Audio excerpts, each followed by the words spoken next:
Hello, everyone, and thank you for joining today. My name is Catherine, and I'm part of the client service team here at ANZ.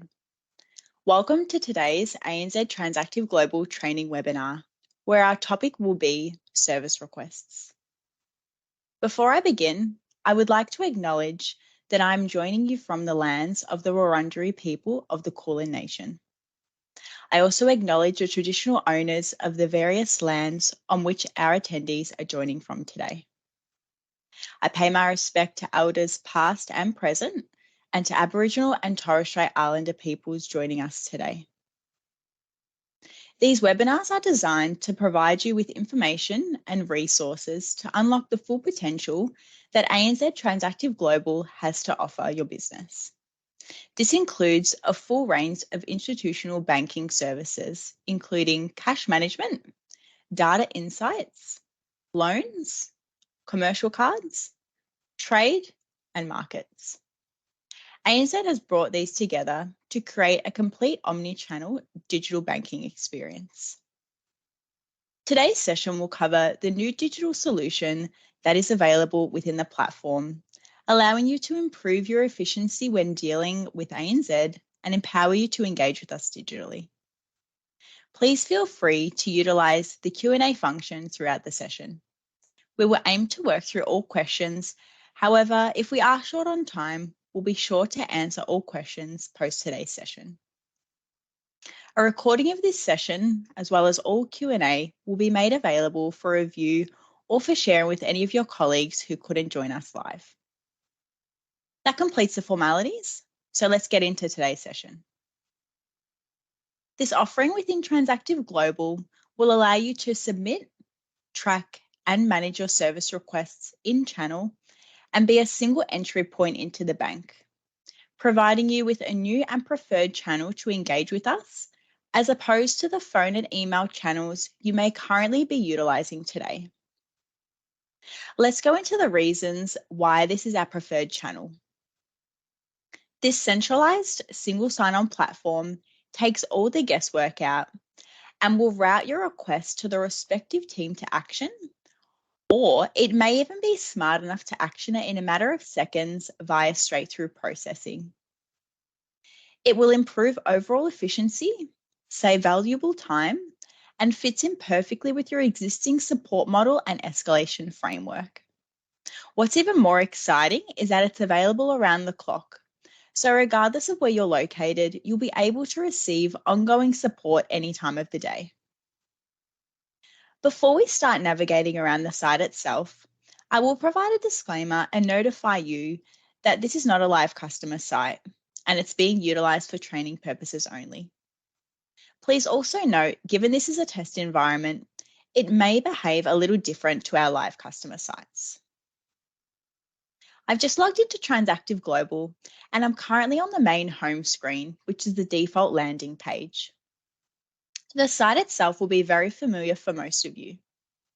This new feature has been created to have the same look and feel as the existing products already held within the platform, making it extremely intuitive and very user-friendly. On the left-hand side, you'll notice a few different options available. This will depend what products have been enabled on your profile, and everyone's profile will look a little different. Today, we'll be focusing on the service request menu. In order to see this option in your navigation menu, your site must first have service requests enabled, and a service request role must be assigned to your profile. Once you click on the service request tab, you'll be presented with the main grid, and you'll notice that 4 sub-menus appear under the main service request menu: payments and transactions, digital channels, accounts and legal entities, and upload documents. We'll take you through one service request under each sub-menu and show you how simple it is to lodge your requests. Let's start with payments and transactions. Payments and transaction service requests are requests that relate specifically to payments and transactions, such as investigating payments and transactions, managing periodical payments, ordering check and deposit books, and other general account inquiries. The payment and transaction screen provides you with a list of all current and past service requests that have been submitted either by yourself or others that have already been completed. The requests you can see on this screen will depend on the accounts you have access to as part of your service request role. If we click on the new icon, we'll be presented with all available payment and transaction service requests. I'll take you through one of our most popular service requests, which is the Trace Transaction Request. You'll need to select the relevant account from the drop-down list. Once selected, you'll need to locate the specific transaction you're hoping to trace. If you're able to input the post date, this can be entered as a single date or a range, and this will allow you to narrow down your search. You'll then be able to search through the results and locate the required transaction. You'll also be able to view the transaction type and transaction narrative. Once you've selected the transaction you require to trace, click Next, and you'll be taken to the Review and Submit screen, where you'll be able to cross-check the information prior to submitting your request. You can then submit your request. A pop-up with your request status and reference number will appear on the screen. It's as simple as that. From here, you can raise another service request or view the request details.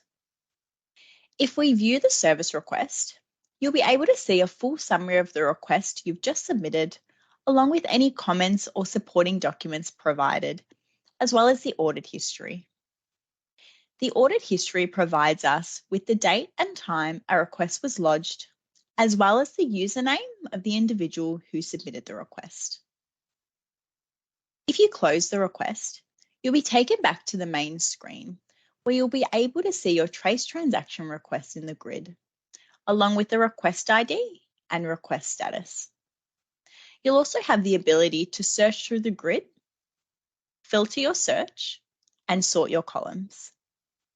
You can also save these settings so they're preset next time you log in.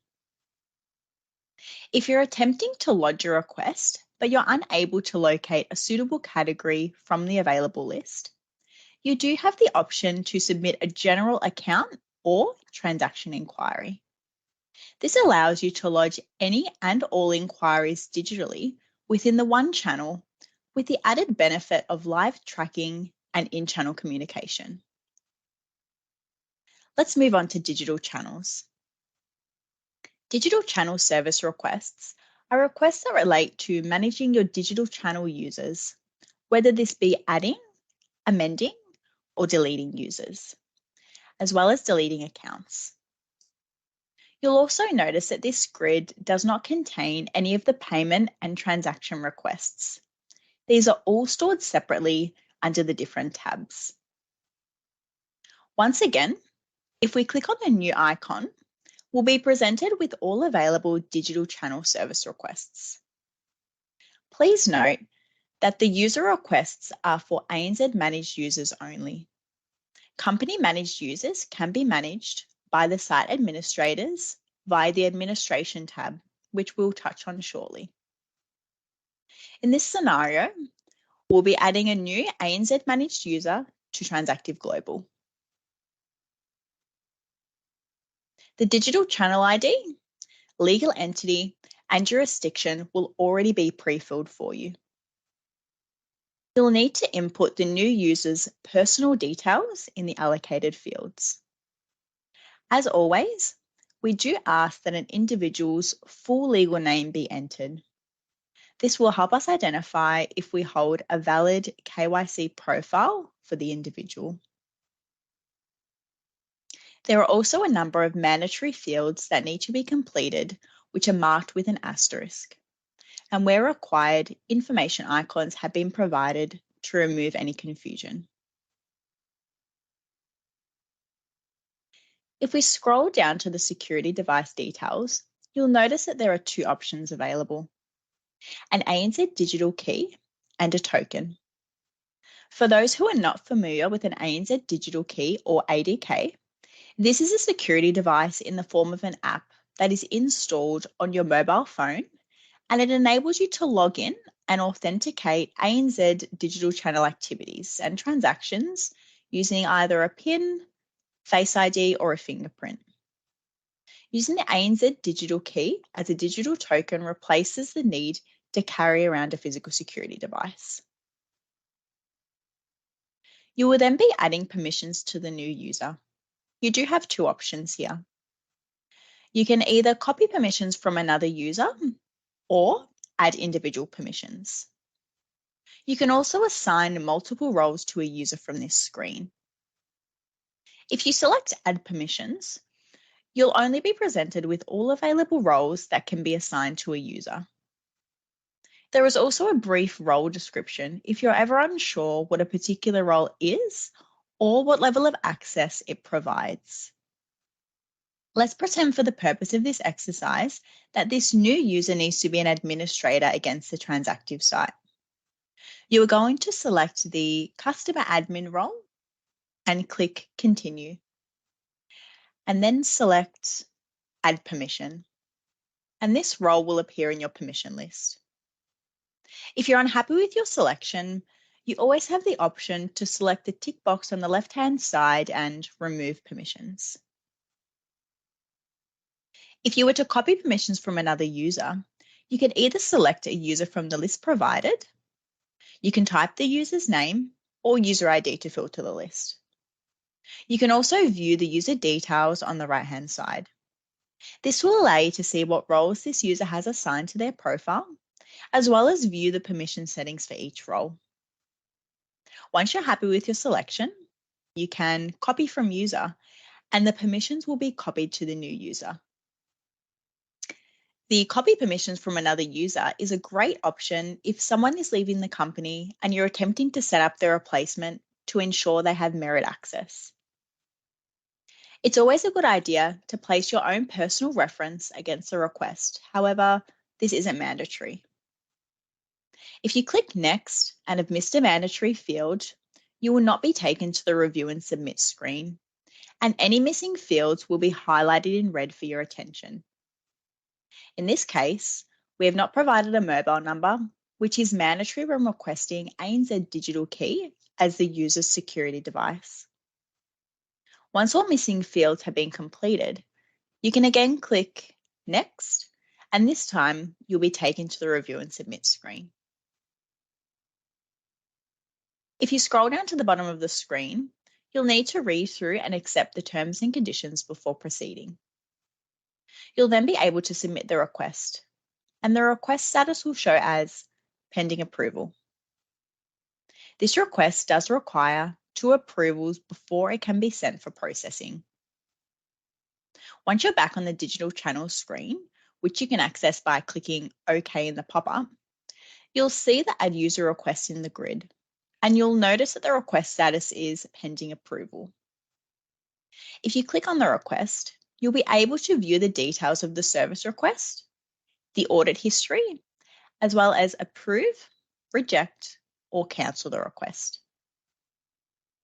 If you choose to approve the request, you will need to use your physical security token or ANZ digital key to perform the approval. Please note here that the person who created the request is providing the first approval, and another individual will need to log in and provide the second approval to fulfill the dual approval model requirements. Once the 2 approvals are performed, the request will be submitted to the bank for processing. If any additional information is required, the service request status will move to a More Information Required status, and an automated generic email notification of the status change will be sent to the requester, advising them to log in and view the details under the Comments and Supporting Documents section. To ensure you don't miss out on receiving these email notifications, please ensure you have an up-to-date email address registered against your profile. You can then communicate in channel with us by adding comments and/or attachments. Some users may also need to provide additional certified documentation to complete KYC prior to having their profile set up. If this is the case, you can also restrict document access and ensure other individuals on the site are not able to view other employees' restricted documents. It is important to make sure all required information is provided before clicking Submit. Once submitted, the request will move into an Information Provided status, and the comments and attachments provided by you will be added to the Comments and Supporting Documents section, acting as an internal audit trail. You'll then be able to track the progress of this case on the digital channels screen by the request status, and it will also provide you with the request due date, which is in line with our current SLAs. You'll also be able to view your unique reference here if it was originally provided when creating the service request. Let's note here that you've already reduced the overall turnaround time by 48 hours for form pre-population, and additional effort in scanning documents, obtaining physical signatures on hard copy forms, and various emails back and forth. Given that other users will also be able to see these requests, it's quite handy for others to either follow up on a request on your behalf or avoid duplicating requests that have already been lodged. Let's move on to accounts and legal entities. Accounts and legal entity service requests are requests that relate to account and legal entity management, such as opening or closing an account, amending statement preferences, adding or deleting an account signatory, or amending legal details. Amend statement preferences is one of our most used features under this category. Let's lodge this request together. We will first need to select the account we're hoping to manage, noting that there is a limit of 10 accounts per request. You will then need to individually amend each account preference by clicking on the Amend icon on the right-hand side. You'll notice certain fields are marked with an asterisk. These are mandatory fields that need to be completed in order for the request to be lodged successfully. Once you've made the appropriate amendments, you can save the changes and work your way through each account. Select Next, and you'll be taken to the Review and Submit screen where you can submit your request. It really is that simple. Amend Statement Preferences is one of the requests that is processed via straight-through processing. In a matter of minutes or less, your request will be processed and the status will reflect the outcome, successful. This saves up to 48 hours when compared to submitting this same request via our email channel. We've also recently launched the Stop and Resume Paper Statements service request under this subheading. This is just another example of the continuous improvements being made to our digital capabilities. Last on the list is the Upload Documents. Upload Document service requests are requests that relate to payments and transactions, digital channels, or accounts and legal entities that require users to upload an ANZ form. Clicking on New will again show us all the available upload document requests. If we click into Open Account, you'll see how the request guides you to download the ANZ form and upload a signed version via the drag and drop function, where you can submit the form for processing. While you are still required to complete a physical form, the Upload Documents screen allows you to obtain real-time status updates on your requests and receive notifications upon completion of your request, along with a full audit history and activity log. It also allows you to house all your ongoing service requests in one centralized place, and you're also able to export your requests into a CSV when required. The future scope aligned with ANZ's digital strategy is to continuously transition requests across to web-based forms. As each service request is transitioned across, they'll appear under their respective submenus for you to start utilising. We will now take a moment to touch on your site administration. If you're an administrator, you will have access to the Administration tab on the left-hand side. Administrators have the ability to view, create, and manage users. Administrators can assign permissions to users when creating a new user and managing an existing one. In this case, we'll be adding service request permissions to an existing user, which we can do through user management. Within user management, you'll be able to select the user who needs the service request permissions added to their profile. If you select Edit and scroll down to the user permissions section, you'll be able to add individual permissions or copy existing permissions from another user. Upon saving the changes, the request will need to be approved in accordance with your administration model. The final portion of our session today will be focused on all service request permissions, as well as additional support material that is readily available for you to access. We will take you through to our online help portal where all this important information is stored. You can access this at any time from the help icon located at the top right corner of your Transactive site. Once there, you can scroll down to the service request link, and a number of useful resources will be available for you. Please set some time aside to familiarise yourself with these links.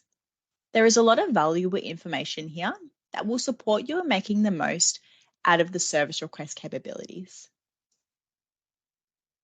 A breakdown of each service request can be found under service request types. If we expand each category, you'll be able to see a description of the request and any approvals that may be required before the request can be sent to ANZ for processing. Earlier in our session, I mentioned that the add user request required an approval in order to be submitted, which we can see is presented here. If you're ever unsure how to create a particular request, you can select a category under the Create Service Request heading, and a breakdown of the request will be available for you, along with screenshots and step-by-step instructions.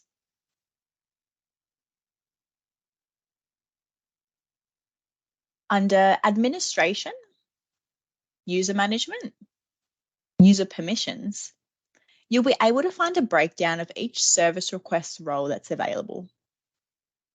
This will also highlight whether a role is ANZ managed or company managed, which will give you an idea of how these roles need to be assigned to users and whether the role requires access to a security device. As always, we encourage you to submit any and all feedback you do have about our digital capabilities via the feedback link that can be found in the online help portal, or alternatively, you can reach out to your ANZ representatives. We'll now move on to the Q&A portion of today's session. We've had a couple of questions come through during the session. I will do my best to answer as many that I can with the remaining time that we do have. But if we don't get around to answering all questions live today, we will be responding to them all, and we will also post them along with the webinar to our online portal for the Q&A. So the first question we have is, are service requests available for my New Zealand accounts? So currently there are a couple of service requests that are available for New Zealand-based accounts. So those include managing periodical payments and adding, amending and deleting users.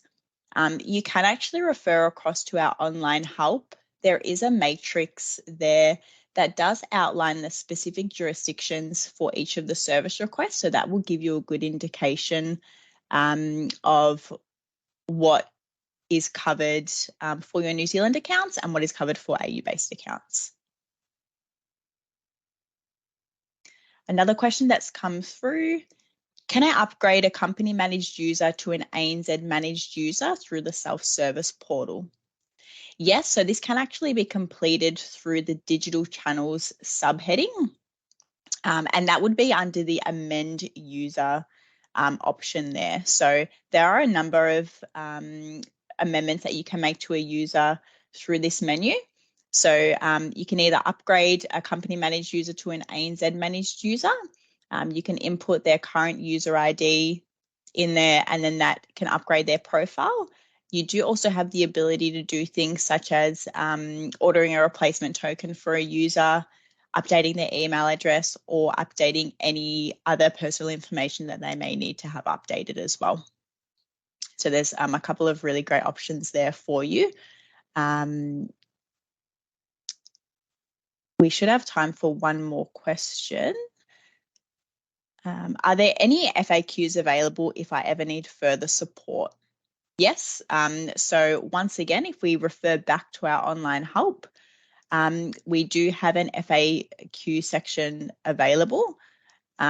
So we do constantly have this library updated from questions and some feedback that we do receive from our customers. So if you're ever unsure or you've got any questions or thoughts about something that you're seeing amongst the service request portal, please use this as a reference point. Because there's a lot of information there for you, and it's also been broken down into a number of different categories just to make it a little bit easier for you to locate the information that you're after. So that brings today's service request training webinar to an end.